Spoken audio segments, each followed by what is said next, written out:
통신사가 갖고 있는 그 막강한 유통망, 홍보, 가입자 접점 이런 게 있기 때문에 많은 벤처들이 통신사하고 연계하기를 희망을 하고 있고 또 그런 걸 또 잘해서 또 성공 스토리를 만들어가고 있기 때문에 이 통신사하고 벤처 이건 뗄래야 뗄 수 없는 관계라는 걸 좀 전제로 말씀을 드리고 자세한 내용은 제가 발표해서 말씀드리도록 하겠습니다. 첫 번째 제4차 산업혁명과 중소벤처 부분입니다. 성격은 아무래도 우리 산업구조하고 우리의 어떤 사회, 인간의 삶 전반에 총체적 변화가 얘기가 됩니다. 그래서 산업 부분은 일단 ICT 융합이니까요. 산업 간 경계를 이제 무너뜨리고 다양한 유형의 부가가치 시장이 형성을 하고 있습니다. 아시겠지만 KT 같은 경우도 렌트카, 뭐 보험회사, 카드회사 뭐 이런 거 많이 하지 않습니까? 그런 식으로 이제 많이 발전되고 있고, 그다음 이제 사물이 인간을 대신해서 일을 수행함에 따라서 어떤 삶과 사회 전반의 변화가 예상이 됩니다. 그래서 요즘 통신사 쪽에서 핫 이슈는 AI 쪽, 구글의 딥마인드, 알파고 그것 때문에 조금 저희가 상당히 많은 신경을 쓰고 있습니다. 그래서 이러한 제4차 산업혁명과 중소벤처의 중요성을 보면 결국 4차 산업혁명이라는 것이 유연성하고 속도다. 그렇다고 보면 어떤 크고 느린 대기업보다는 유연하고 빠른 중소벤처의 역할이 중요하지 않느냐라는 생각을 갖고 있습니다. 그래서 그 표에 보시면 생산과 소비 방식이 이제 맞춤형 생산 소비, 그다음에 수요 공급 같은 경우도 이제는 수요가 제품을 창출하고 있고 기업 경쟁력도 속도하고 유연성. 그러다 보니까 스타트업, 중소기업 중심으로 갈 수밖에 없지 않겠느냐 생각을 하고 있습니다. 사실 제가 이제 그 86학번입니다. 그래서 그때 저희 대학 졸업할 때는 사실은 이제 뭐 기업에 취업하는 게 너무나 쉬웠거든요. 3, 4학년 때 뭐 인턴 이미 갔었고 추천장도 많았고. 근데 그때 이제 보면 이제 고성장 시대입니다. 10% 이상이 고성장 시대인데 지금 이제 놓고 보면은 이제 3% 이제 성장이거든요. 그때 이제 산업 주체가 저희 때는 이제 대기업이었고 그랬으니까 그때 고성장할 때는 이제 투자도 느리고 고용도 확대하고 그런 상황인데 3%가 되다 보니까 오히려 투자가 줄고 고용이 줄고 그다음에 청년들은 더 일자리가 없어지고 기존 직원의 이제 정년도 이제 자꾸 떨어지는 그런 현상이 이제 벌어지지 않겠느냐. 이런 이제 시대적 상황이 놓고 보면 결국 앞으로는 우리 한국 경제가 도약을 하기 위해서는 창업 중소기업밖에 없지 않느냐. 이런 시대적 사명이 좀 있는 것 같습니다. 그래서 앞으로의 답은 벤처가 답이 아니겠나 생각을 하고 있고 그다음에 주요국의 이제 창업에 대한 인식 같은 거를 이제 놓고 보면 미국 같은 경우도 보면 경제 성장률이 그렇게 높지는 못합니다. 저희랑 비슷한 수준임에도 불구하고 왜 이렇게 이제 그러면 생산성이나 이런 게 좋느냐를 놓고 보니 각 대학마다 이렇게 창업에 대한 어떤 비율이 상당히 높습니다.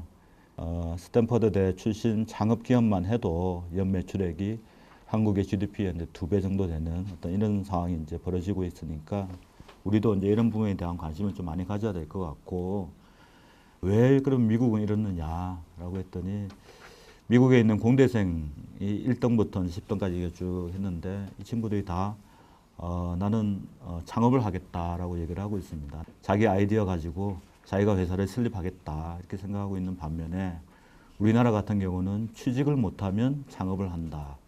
이제 이런 상황이 이제 벌어지고 있고 그 다음에 미국 같은 경우는 교수님들이 창업을 한다 그러면 적극 지원을 해줍니다.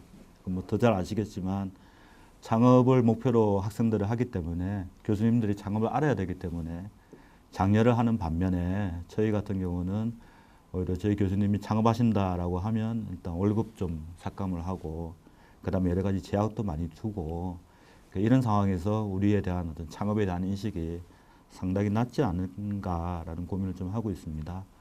반면에 저희가 중국은 창업에 대한 열기가 상당히 엄청난데요. 여기도 보면 옛날 중관총에서 간판이 떨어지면 그 사람이 맞는다라고 하면 10중 8구 대학생인데 요즘은 창업자다라고 할 정도로 창업이 좀 활성화되어 있습니다.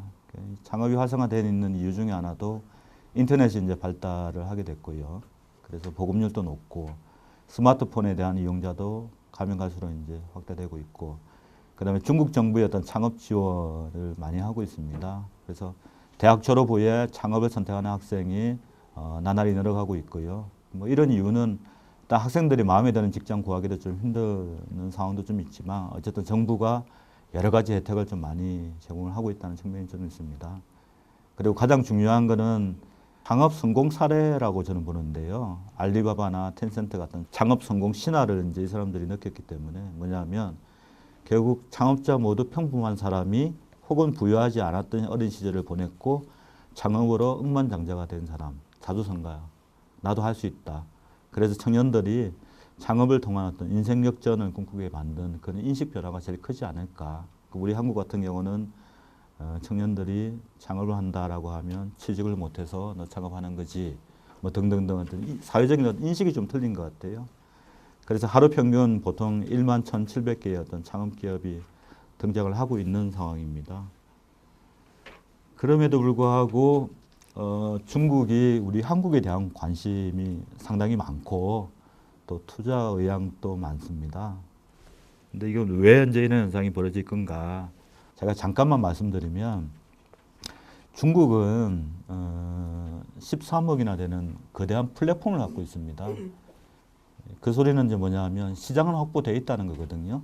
그러니까 중국 사람들이 자기들이 입맛에 맞는 제품만 공급만 해주면 얼마든지 이제 판매가 가능한 그런 부분이 있기 때문에 한국에서 중국 사람들의 니즈에 맞는 제품만 만들어낸다면 충분히 그거를 팔아줄 수 있기 때문에 한국에 대한 관심이 많고 그다음에 또 하나는 중국에서 자체적으로 중소벤처를 활성화를 해놨더니 이제 이 친구들이 제품 상용화할 때쯤 돼서는 그 팀이 다 딴 데 가서 땅덩어리가 워낙 넓으니까 딴 데 가서 오히려 사업을 해서 기껏 키워놨더니 별 도움은 안 되더라. 그런 인식도 좀 있는 것 같습니다. 그래서 우리 한국 시장에 대한 많은 관심을 가지고 있고 또 투자 의향도 많습니다.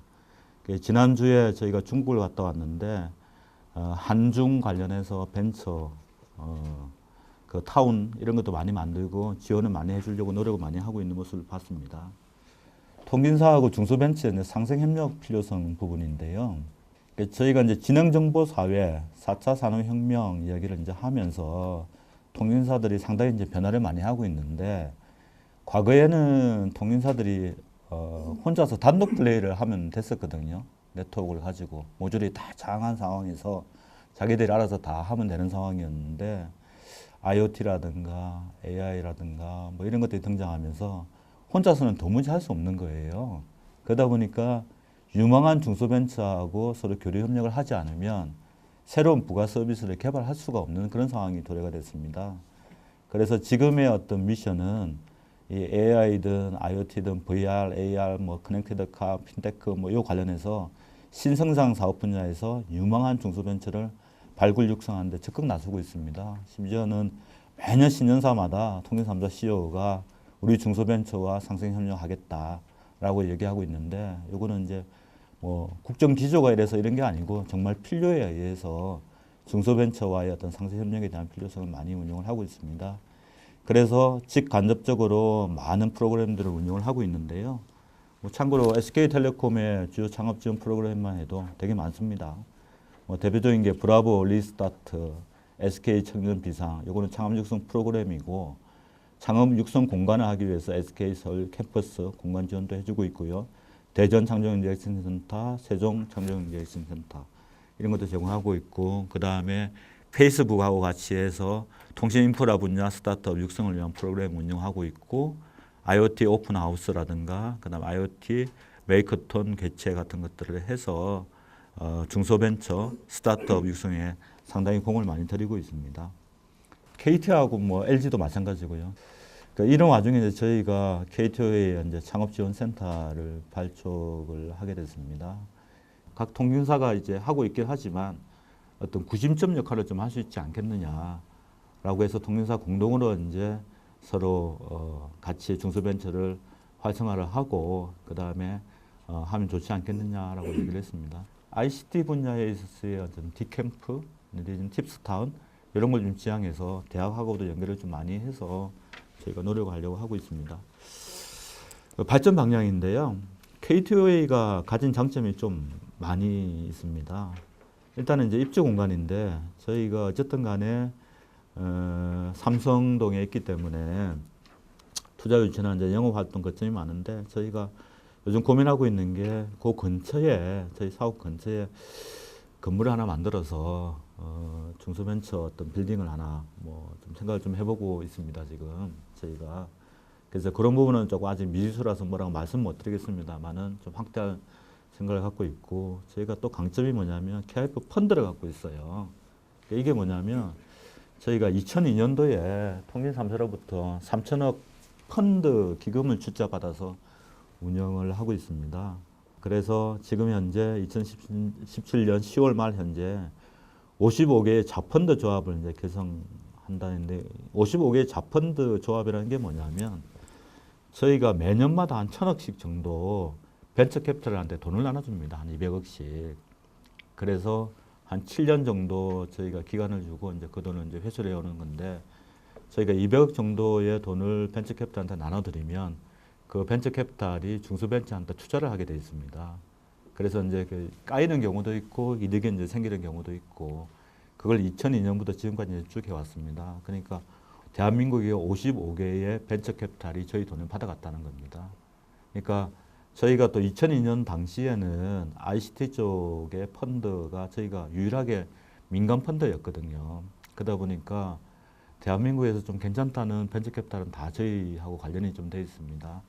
그래서 저희가 어쨌든 간에 뭐 LP라고 하는데 소위 말하면 쉽게 말하면 이제 물주죠. 그런 역할을 좀 해서 저희 벤처 캐피탈하고 관계가 좀 좋기 때문에 이 벤처 캐피탈께 저희가 벤처에 대해서 IR 같은 걸 좀 부탁을 하게 되면 그냥 일반이 부탁하는 것보다는 좀 더 많이 신경 써서 할 수 있는 IR 제공 기회를 제공해 줄 수 있는 기회가 좀 많이 있습니다.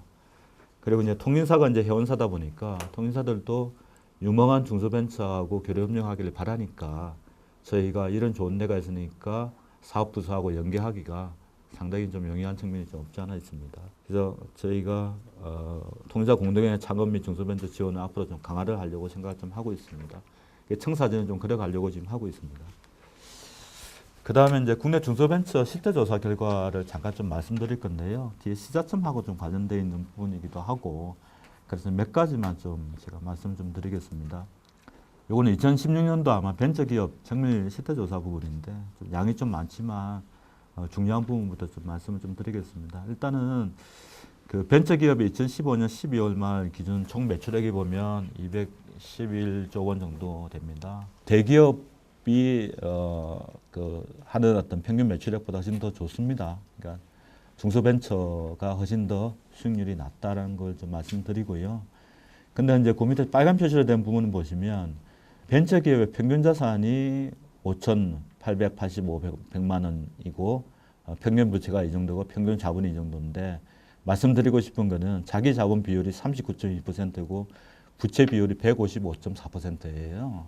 다시 말해서 이게 자기 자본보다 부채가 더 많다는 거거든요. 중소벤처가 그럴 수밖에 없는 그런 상황이지 않습니까? 그러니까 이게 보호와 케어가 없다 그러면 이거는 살아남을 수 없다라고 이제 볼 수 있는 부분이고요. 그 다음에 이제 매출 구성비 부분도 넣고 보면 빨간색 위주로 좀 말씀드리겠습니다. 주로 B2B 시장이 많아요. 72.2%인데 이거는 왜 그러냐면 B2C 같은 경우는 유통망이 확보가 돼야 되는 부분인데 유통망 확보가 쉽지가 않거든요. 그러다 보니까 주로 이제 기업 대상으로 해서 많이 이제 쓰고 있고, 그 다음에 이제 B2C 정부와의 어떤 관계, 그 다음에 해외 매출 쪽인데, 유메딕스 같은 경우도 해외 매출 쪽 많이 생각하는데 요거는 규제나 이런 부분이 좀 있을 것 같아요. 왜냐하면 우리는 뭐 바이오 쪽은 뭐 원격 의료나 이런 게 이제 여러 가지 정책적인 측면 때문에 활성화가 안 되잖아요. 근데 중국은 그런 규제가 없거든요. 그래서 해외 매출도 이제 좀 있고. 그래서 이제 그 벤처 기업의 신규 자금 조달을 보면 조달 방법은 지금 정부의 어떤 정책 지원금이 상당 부분 차지를 하고 있습니다. 그러니까 투자보다는 정부의 어떤 정책 지원금에 이제 많이 의존을 하는 거죠. 그러니까 과제를 이제 많이 따는 어떤 그런 식으로 되어 있는데, 이것도 이제 좀 아쉬운 부분이 좀 있는 것 같습니다. 뭐냐면 이 친구들이 IR을 좀 받으려 그러면 좀 그 IR이라는 게 사실은 어쨌든 벤처 캐피탈이 그 기업을 믿고 돈을 빌려주는 거잖아요. 그러면은 벤처 캐피탈 입장에서는 여기가 일단 사기꾼으로 보고 이제 접근을 하는 거거든요. 그러니까 벤처는 나 사기꾼 아닙니다라고 증명을 하기 위해서는 상당한 노력을 해야 돼요. 근데 너무나 쉽게 생각하고 있는 거예요. IR을 받으려고 그러면 IR에 대한 어떤 준비나 이런 것들, 교육, 그 다음에 요령도 있고, 뭐 그런 거 부분에 대해서는 상당히 좀 약하다는 생각도 제가 많이 하고 있습니다. 만나면. 그리고 과거 스톡 옵션 실시해 본 경험이 있는 기업 보면은 생각보다 2%, 2.4%보다 이렇게 높지가 않습니다. 높지가 않은 이유 중에 하나가 뭐냐면 받아봤는데 그게 돈이 안 된다는 거거든요. 성공 기업이 그렇게 많지가 않다는 그런 인식이 좀 없지 않아 좀 있는 것 같습니다. 그리고 인력 및 조직 현황을 보면 기업당 평균 근로자 수가 한 23명 정도 됩니다. 전년 대비해서 1.1% 증가했는데 정규직이 한 평균 한 23명 되고 이제 비정규직은 이제 이렇게 돼 있습니다. 그리고 평균 퇴사 임원수는 한 2.4명 정도 되는데 근데 보통 24명 정도 되려고 그러면 이게 웬만히 좀 큰 기업입니다. 어느 정도 성공한 기업이라고 봅니다. 왜냐하면 인건비가 23명이면 꽤 많이 나가거든요. 매출이 상당히 있어야 되는 그런 상황입니다. 그리고 인력 및 조직 현황을 보시면 생산직이 이제 평균 가장 많고 이제 R&D가 4명 정도. 근데 이제 인력 부족률은 R&D 부분이 2.3%는 가장 많은 걸로 나와 있습니다. 요거는 이제 성장하면 성장해 나갈수록 기술에 대한 차별성 이런 부분은 이제 많이 부각을 해야 되기 때문에 고부가치를 가질 수 있는 좋은 인력들은 이제 많이 확보를 해야 되죠. 그래서 인력 확보 애로사항 중에도 R&D가 상당히 높은 걸로 그렇게 나와 있습니다. 그리고 기업 일반 현황을 보면 벤처기업의 4대 업종이 아직도 보면 일반 제조업이 가장 비중이 높습니다.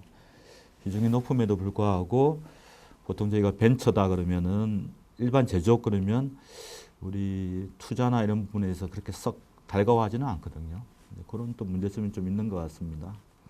그 다음에 그 벤처기업의 47%가 서울, 인천, 경기 지역 수도권에 집중되어 있습니다. 다음으로 이제 대전, 세종, 충청, 강원이었는데 작년도 거 보니까 부산, 경남이 조금 더 많더라고요. 근데 이번에 이제 대전, 세종 쪽에 많이 이제 갔는데 이게 이제 제가 보니까 결국은 이제 이 지역의 기업들, 고객들이 얼마나 많이 모여 있느냐에 대한 차이인 것 같아요. 그러니까 대전, 세종 같은 경우는 이제 공무원도 많이 내려가고 뭐 또 공공기관 지방 이전도 많이 하고 이제 그런 측면들이 많이 부각이 돼서 상당히 이제 그렇게 되지 않느냐. 근데 어쨌든 간에 50%에 대한 비중이 벤처 기업들이 서울, 인천, 경기 수도권에 집중되어 있다는 걸 시사하는 바가 좀 큰 것 같습니다.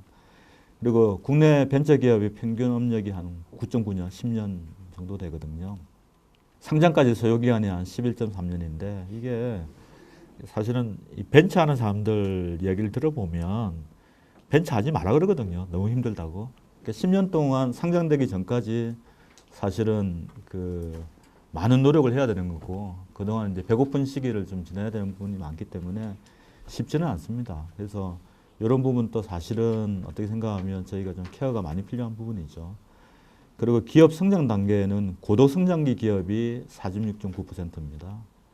그 다음에 초기 창업이 28.9%, 그 다음에 성숙기가 21.1%, 창업기가 2.3% 정도입니다. 요거는 나중에 제가 시사점에 얘기할 건데 저희가 지금 잠깐 말씀드리면 지금 정부에서 창업, 중소벤처 지원 이런 부분에 있어서 창업 부분에 상당한 돈을 많이 좀 풀고 있거든요. 근데 지금 보면 우리가 중소벤처들 같은 경우가 이거 창업만 자꾸 이렇게 돈을 풀면 결국은 좀비 기업만 좀 많이 만들 뿐이고 차라리 고도 성장기 자기가 지금 그 시점은 지났다. 근데 그 시점에 있는 기업들한테 지원을 좀 해줄 수 있는 뭔가 있으면 좋겠다. 자꾸 창업 쪽만 하지 말고 그런 니즈가 상당히 좀 있어요. 그래서 이 지금 또 통계에 보면 나와 있겠지만 우리 벤처가 지금 처음 하는 게 아니고 옛날 때부터 많이 해서 어느 정도 단계에 있는 이 벤처들도 꽤 많이 있습니다. 그래서 이제 그런 것들에 대해서 좀 주문자형, 뭐 수요 적합형 어떤 그런 지원도 좀 많이 있어야 되지 않겠느냐. 지금 청년 일자리 이야기하면서 자꾸 창업 쪽에 좀 많이 집중되어 있는 경향이 있지 않을까라는 좀 그런 면도 있는 것 같습니다. 그 대표자하고 창업주 특성을 이제 보면 대표이사들 같은 경우는 대부분 다 이제 남성이고요. 연령은 한 50대 정도 되고, 근데 대표이사의 이전 근무지가 일반 중소기업입니다. 그래서 아무래도 생존형이라고 좀 볼 수 있는 측면이 좀 없지 않아 있는 것 같습니다. 그 다음에 창업 당시 창업주 연령이 한 40대 정도가 이제 가장 많은 걸로 되어 있는데, 예, 이 역시도 아마 예, 어떤 꿈을 가지고 이렇게 시작했다기보다는 기업을 다니다가 어쩔 수 없이 이제 퇴사를 하는 경우, 그런 경우가 좀 많이 있는 것 같고요. 그리고 이제 학력 같은 경우는 뭐 대학 졸업자가 뭐 절반 이상이고 다들 엔지니어 출신들이 상당히 다 높고요. 그 다음에 일반 중소기업에 근무한 경험도 좀 있고 그렇습니다. 그리고 맨 마지막에 그 평균 성공 및 실패 수가 각각 보면 1.3회하고 1.2회인데요. 저희 잘 아시겠지만 한번 실패를 하게 되면 이게 데미지가 너무 크기 때문에 이게 재창업하기가 쉽지 않은 그런 상황입니다. 여기는 이제 1.3회, 1.2회라고 되어 있는데 제 주위에는 실패한 분들이 더 많이 계셔서 이것보다 더 상회하지 않을까라는 거고, 어쨌든 실패한 경험 비율이 한 28% 정도 그렇게 되는 것 같습니다. 그리고 벤처기업이 보유하고 있는 이제 산업재산권이 평균 이제 7.5건 정도에서 상당히 이제 높다라고 이제 보는데, 제가 보니까 이게 산업재산권이 우리 한국에만 뭐 통할 것 같고 과연 외국에 나갔을 때 경쟁력이 있을까에 대한 고민이 좀 없지 않아 있는 것 같습니다. 그 벤처기업의 주력 제품을 보면 시장 확대 단계가 한 50% 가장 높고, 초기 시장 요건 좀 그다음 뭐 수준이고, 두세 개 제품에 주력을 좀 하고 있고, 그 다음에 이제 보면 벤처기업의 현재 기술력 수준과 세계 최고 수준의 기술력을 비교를 한 결과 약간 미흡이라는 의견이 이제 49.3%라고 이제 얘기되어 있는데, 이건 이제 결과가 어렵고, 제가 봤을 때는 저희가 갖고 있는 기술력이 그렇게 높지 않은 것 같습니다. 통계상으로 그렇습니다. 그리고 국내 최고 수준 기업의 기술력과 비교할 때는 국내 최고 수준과 동일하다가 51%. 이건 이제 그 사람들 생각이 이제 그러한 거고요. 예. 그 다음에 장기적 성장 전망은 긍정적이다라고 이제 생각을 좀 하고 있는 것 같습니다.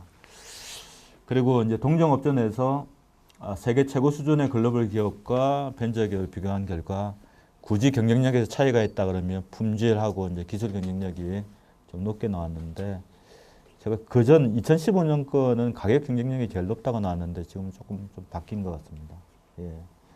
그리고 마케팅하고 해외 진출 부분은 저희가 이제 보면은 국가는 이제 중국이 31.5%로 이제 가장 좀 많고, 그다음 미국, 이제 일본, 유럽, 이제 동남아시아 뭐 이런 순이고요.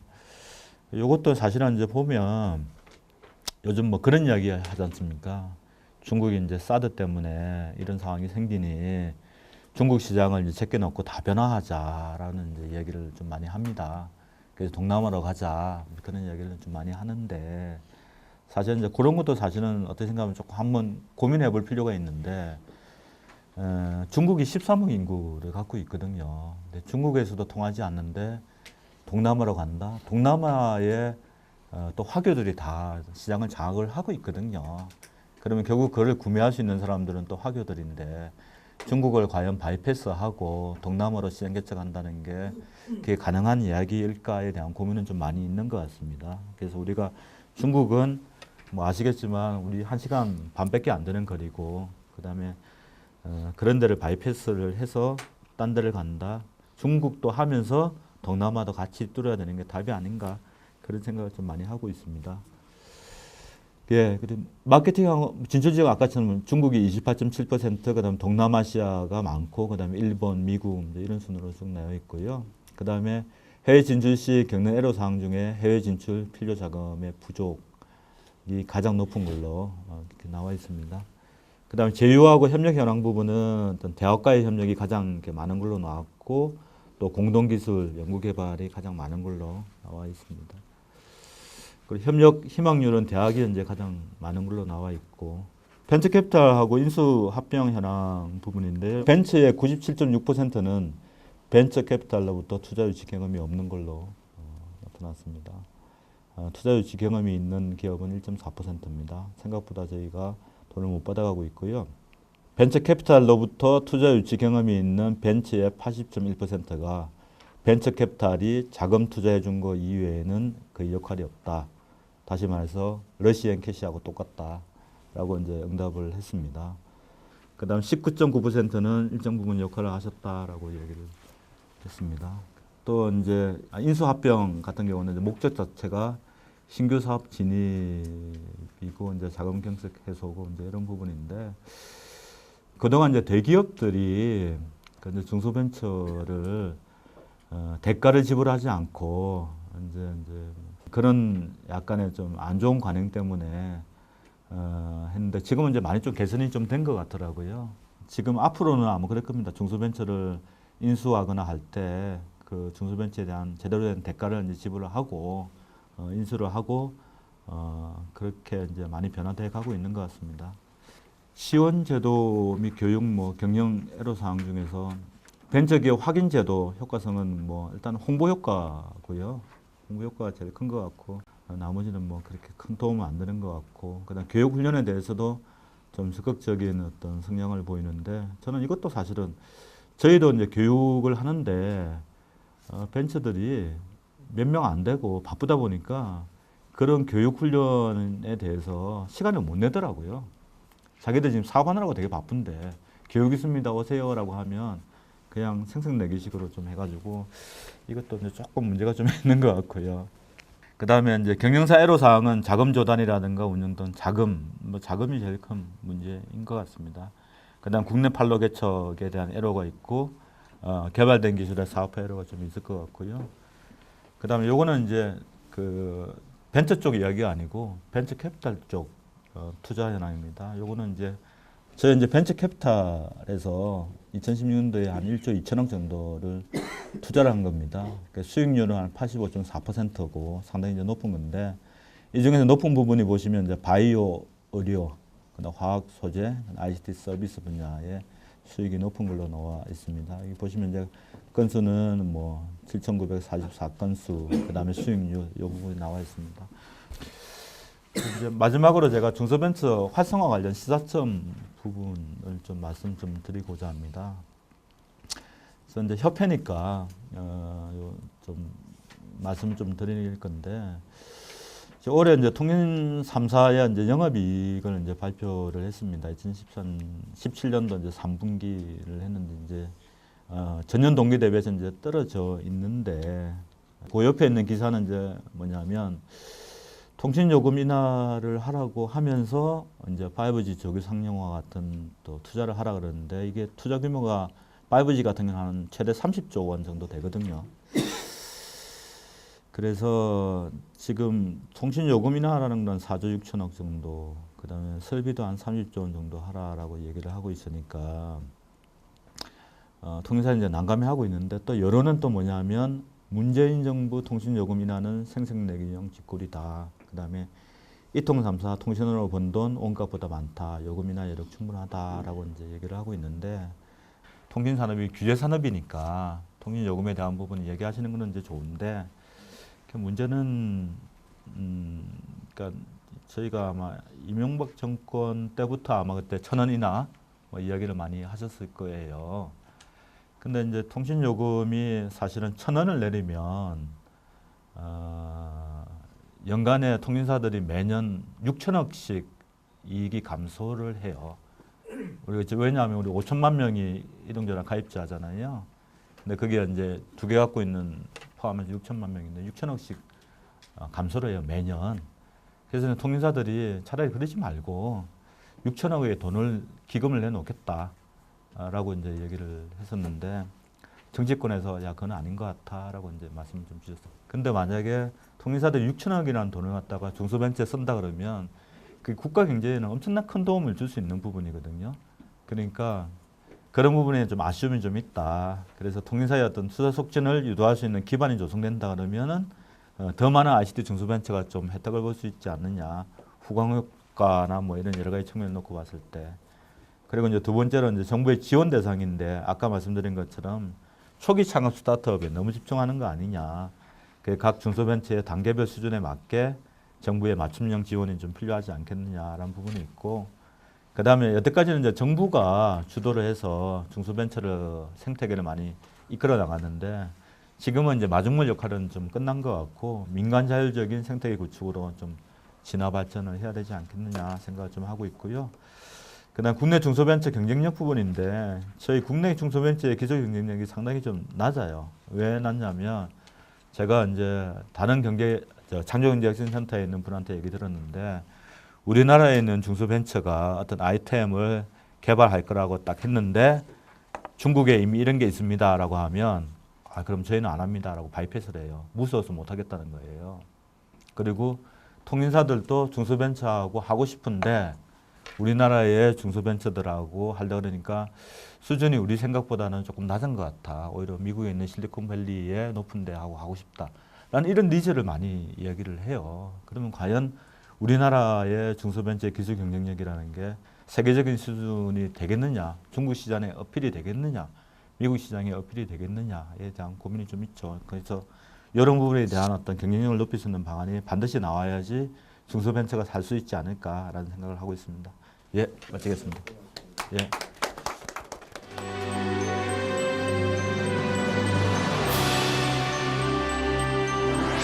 제가 이제 SK텔레콤에 근무하다가 2000년에 나와서 한국에 한참 이 벤처 붐이 불어서 그 벤처 창업을 했습니다. 한국에 창업을 해서 뭐 그때 이제 이 정부의 여러 가지 정책이나 뭐 사회 전반적으로 제 경험으로 SK텔레콤을 계속 다니는 것보다 벤처를 창업해서 나오는 게 훨씬 돈도 많이 벌고 뭐 좋을 것 같다. 뭐 그런 생각이 그때는 뭐 그런 생각들이 좀 많이 있었어요. 지금은 좀 한국 사회가 좀 달라진 것 같고 그래서 2005년도에 뭐 열심히 해서 IPO를 했죠. 지금도 코스닥에 이제 상장을 했고 여기에 이제 뭐 한국 시장은 너무 작으니까 그래서 저는 이제 중국 시장을 이제 개척하러 갔는데 거기 가서 막상 해보니까 한 1년을 해보니까 이거는 뭐 제가 뭐 능력도 좀 부족하고 중국어도 할 줄 모르고 그래서 한 1년은 뭐 이렇게 해서는 안 될 것 같다고 해서 제가 그 한국에 IPO 한 회사를 이제 사직을 하고 나와서 중국 회사에 이제 창업하는 사람들하고 같이 이제 막 스타트한 회사에 같이 이제 조인해서 같이 일을 했죠. 근데 그 회사가 아이소프트스톤이라는 회사가 있는데 아이소프트스톤 스톤인데 2005년도에 제가 이제 같이 뭐 중국에서는 작은 규모입니다. 한 300명 정도 돼서 스타트업 회사인데 이 회사하고 같이 일을 하다가 지금 현재는 이제 2005년 한 12년 됐죠. 지금 현재는 직원이 우리가 한 3만 명 정도 됩니다. 한 100배 정도 커진 거죠. 한 12년 만에. 저희 하는 일은 이제 SI 스마트 시티 관련된 일을 하는데 중국 회사가 이렇게 이제 커온 과정을 이렇게 같이 이제 저는 일을 했으니까 보면 중국에는 회사가 커질 때 여기 뭐 다 나와 있는 것처럼 제일 많은 중요한 부분이 이 M&A를 통해서 급속하게 규모를 키우는 방법은 M&A가 좀 중국은 활성화돼 있다. 중국 사람들은 한국하고 다르게 이게 협력해서 일하는 게 내 혼자 일하는 것보다 같이 합쳐서 하면 훨씬 빨리 성장할 수 있다. 가령 예를 들면 이제 우리는 북경에 시작했는데 상해에 비슷한 일을 하는 회사가 있으면 그냥 우리 사장들끼리 만나서 우리 합병하자 하면 합병이 가능해요. 하고 지역별로도 이제 내가 굳이 상해에 갈 이유가 없죠. 그 회사를 사면 되니까. 우리 마찬가지로 이제 시장별로도 우리는 이제 뭐 한국 고객도 있고 미국 고객도 있고 일본 고객도 있으면 그 회사들 그 일을 잘 하고 있는 회사들 사면 되니까. 중국 회사들은 그래서 M&A나 이런 거에서 생각이 좀 많이 자유로운 것 같고 한국 사람들은 이 합병을 해서 내가 이 회사에 합병된 회사에 내가 뭐 사장이 아니고 부사장으로 간다. 그러면 잘 안 하려고 하는 성향이 있어요. 기질 자체가. 왜냐하면 자기가 주인이 대장을 해야 되는. 한국 사람은 좀 그런 규모를 커지는 것보다 일단 내가 대장하는 게 중요한 것 같고, 그 제일 큰 이유가 제 생각에는 좀 너무 시장이 작아서 그런 것 같아요. 너무 시장이 작으니까 내 혼자 뭐 이거 해야 되는데 뭐 시장도 서울 아니면 뭐 그렇게 없는 거고, 그 다음에 또 뭐 합병도 합병이지만 또 시장에 분화하는 것도 이제 분할하는 것도 아주 사람들이 자유로운데, 같이 창업 동지들 창업을 해서 하다가 북경하고 상해는 떨어져 있으니까 나는 북경하고 니는 상해하고 이런 것도 좀, 니는 심천 가서 하고, 그러면 이 창업 동지들이 이렇게 한국에는 하다가 뭐 싸우잖아요. 그러면 또 회사 찢어지기도 하는데, 그런 찢어지는 이유들이 좀 찢어질 이유가 없는 거죠. 왜냐하면 나는 북경에 계속 하고 니는 상해 가서 하고 니는 심천에 가서 하고 뭐 심양에서도 가고 뭐 이렇게 가면 되니까 다 그러면 주인 할 수 있잖아요. 그 상해에 가서 자기가 주인 할 수 있으니까 그런 측면들도 있는 것 같고, 여러 가지 해서 지금은 그래서 저희 회사가 뭐 이제 규모가 많이 커져서 그 아이소프트 스토어는 이제 지금 현재 중국 내 그 스마트 시티 프로젝트를 하면서 창업센터를 저희도 한 100개 정도 가지고 있어요. 그 도시들마다 창업보육센터죠. 그걸 가지고 있고, 그 플랫폼도 운영을 하고 있어요. 그거를 그 이노즈 INNOZ 이노즈.com이라고 그 이제 플랫폼이 오픈된 플랫폼에 누구든지 들어가서 내가 작업 공간을 사용하고 벤처 캐피탈도 만나고, 그 다음에 뭐 그 프로젝트 같은 게 사업이 있으면 이 시장 마켓에서 교환 이렇게 할 수 있어요. 교환도 할 수 있고, 그 오픈 플랫폼이 나름대로 잘 만들어져 있는데, 그거는 한번 이 창업 관련돼서는 한번 중국이 더 발달돼 있어서 잘 모델을 참고하시면 많은 도움이 될 것 같고, 또 다른 한 가지는 그 한중간에 그러면 이 어떤 경쟁 우위가 있고 어떤 특성이 있는가 하는 측면에서 보면 한국이 잘하는 것, 그다음에 중국이 잘하는 것들이 분명히 따로 존재하는 것 같고, 중국 사람들은 한국에 대해서 기술을 많이 살라고 해요. 제일 큰 이유는 저희 또 여기 보면 연구소가 있고 R&D 센터도 있고 회사 내부에도 있고, 이걸 개발을 하면 중국 사람들은 너무 돈에 밝아서 열심히 연구 개발이 끝난 회사에는 비용하고 뭐 사람 인력 비용 뭐 투자를 많이 집행을 하잖아요. 연구 개발하려면 뭐 그런데 기간이 뭐 1년, 2년, 뭐 장기 프로젝트는 3년씩 이렇게 개발한 다음에 개발이 끝난 시점에 중국 사람들은 이걸 들고 나가서 창업을 해요. 자기들이 또 투자도 받고, 그거를 좀 제재할 수도 없어요. 왜냐하면 다 자기 직업 뭐 하는데, 회사에서 뭐 그 팀들이 통째로 이렇게 나가요. 그래서 우리는 북경에 있으면 저 심천에 가서 친구들끼리 가서 창업을 해버리죠. 이게 회사 입장에서 보면 이게 연구개발의 결과물이 회사에 자산화 되지 않는다는 거죠. 중국은 그래서 이 중국 기업들은 원천 기술을 가지기 힘들어요. 큰 기업들도 많이. 화웨이 이런 데 이 특성이 중국이 왜 카피캣을 많이 하냐면, 자기가 연구 개발을 열심히 해보면 이 직원들이 가면 방법이 없잖아요. 그거보다는 돈을 주고 사는 게 쉬운 거죠. 훨씬 쉽잖아요. 내가 뭐 굳이 안 해도 그냥 있는 거 사면 되니까. 그 팀을 불러다가 이렇게 묶어 놓으면 되는 일이고, 그런 측면이 있어서 이제 한국하고 이제 저희 이제 회사에서 일을 해보면 한국은 굉장히 사람들이 성실해요. 기본적으로 성실하고, 한국 사람들은 착하고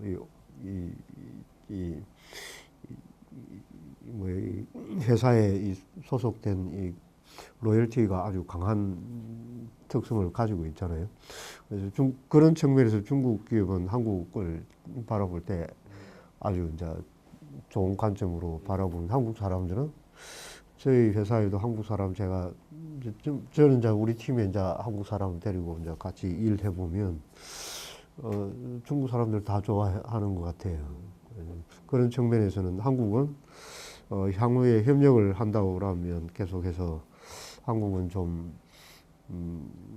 더 원천적이고 기술 오리엔트된 거를 잘 개발하면 중국은 시장은 잘 장악하잖아요. 그럼 또 그 사람들이니까 전 세계에서 단일 언어를 사용하는 단일 시장 제일 크잖아요. 뭐 13억에 다른 나라에 가도 단일 언어를 그렇게 사용하는 그런 큰 시장이 전 세계 유일하니까 그런 시장에서는 그 시장을 한국 기업이 유통망을 가지려고 하거나 물류망을 가지려면 투자 비용이 너무 많이 들어서 힘든 거죠. 그래서 그런 그 시장적인 측면하고 한국 기업들은 좀 기술적인 측면에서 같이 협력을 하면 뭐 지금도 그런 기회는 좀 많이 있는 것 같고 그 중국 캐피탈도 지금 많이 커져서 그런 한국 기업들 많이 투자하려고 지금 하고 있습니다. 그래서